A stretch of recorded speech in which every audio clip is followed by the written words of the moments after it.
In theory, Vauxhall's Mokka-e ticks a lot of boxes. Small, fashionable SUVs are the market's primary growth area at present, and of course everyone's talking about EVs. This one gets trendy looks, proven underpinnings, and a drivetrain claiming up to 209 miles of range. It's the sort of electric model that ought to find a ready audience. A click on the start button is accompanied by a beep and an illumination of the instrument panel, which includes a green ready signal. So, time to see if this little EV is as energetic as it looks. Well, it doesn't feel quite as urgent away from rest as its Corsa E showroom stablemate, but it's not slow. 62 from rest takes 9.2 seconds. It does share all the same mechanicals that you'll find in that EV Super Mini though. 50 kilowatt hour lithium-ion battery mated to a 100 kilowatt electric motor, putting out 136 PS and working through the same single-speed auto transmission you get with all EVs. Unlike all electric vehicles, this one does have a bit of a weight problem. The drivetrain adds over 300 kilos of bulk, but that arguably helps this Mokka-e when it comes to ride quality. You'll feel things like speed humps keenly, but at speed on the open road, it handles tarmac tears a bit better than its combustion cousins. Vauxhall claims an operating range of 209 miles, although you only get anywhere near that if you engage a rather restrictive eco drive setting that drops power output right down to 83 PS. You certainly won't achieve anything like that kind of range if you get anywhere near to this EV's quoted top speed of 93 miles an hour, or if you habitually drive your Mokka-e in the sports setting, which will be necessary to release the full 136 PS power output that I just mentioned. There's very light steering, which of course you'll need to get used to, and a button to increase brake regeneration, which will charge the battery as you brake or cruise and eke out that all-important driving range.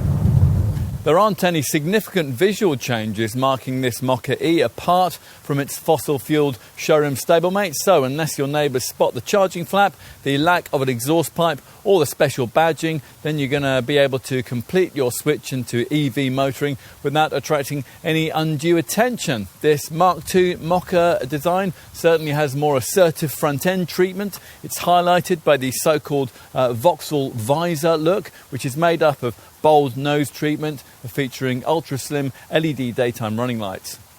Behind the wheel, this Gallic-influenced design is, of course, nothing like the previous Korean-sourced Mokka models. There are no conventional gauges. There's just a digital instrument display, which is 7 or 12 inches, depending on spec. And that works in conjunction with a central infotainment monitor, which is either 7 or 10 inches, depending on trim. That's angled towards the driver.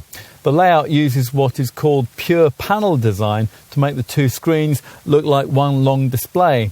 Predictably, materials quality is of a much higher grade than the old model. But space in the back isn't much different. It's much better than you get in the Corsa, but that's not saying much. Other segment rivals offer more legroom, although not that much more. The 310-litre boot is 40 litres smaller than the combustion engine Mokka model. Fold the rear bench and there's 1,060 litres of capacity. We mentioned earlier that the Mokka-e will cover a 209-mile WLTP rated range. The powertrain can support most domestic charging standards as well as most commercially offered DC rapid charging systems too.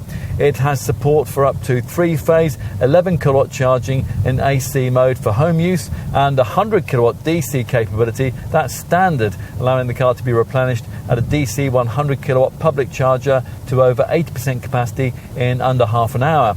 If you have access to a 3-phase electricity supply, you can pay more to get the Mokka-e's standard 7.4 kilowatt onboard charger upgraded to 11 kilowatt spec. If you do that and you can find a 22 kilowatt accelerated public charger, you can reduce the replenishment time to as little as 3 hours and 20 minutes. Most owners though will stick with the standard 7.4 kilowatt package and use a 7 kilowatt wall box installed in their garage to complete a full charge from empty in 7.5 hours.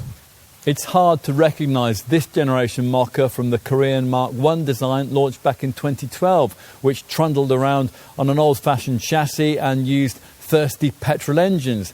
These days the Mokka is a thoroughly modern product, and this Mokka-e demonstrates just how modern.